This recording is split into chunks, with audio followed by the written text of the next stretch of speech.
Yung mga padyak, dito tayo ngayon sa Tago Cafe.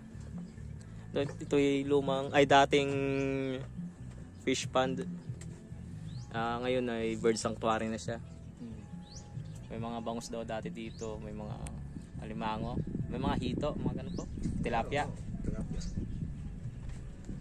Sayang, wala yung mga ano ngayon, migrate na yan. Pag hindi summer sa norte, bumabalik sila. Kapag summer po, tapos pag winter season na ulit. Malamang nakakarating ng Indonesia ang mga yan, Malaysia mga menu nila. Pang merienda, pang almusal. Mga short orders. Meron din mga Korean, no?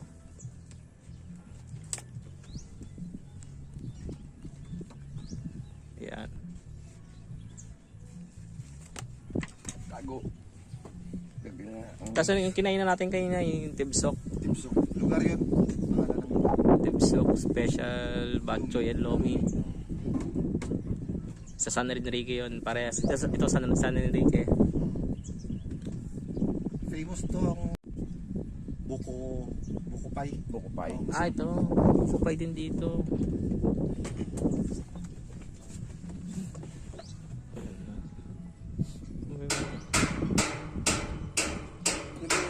Sa Ligaran?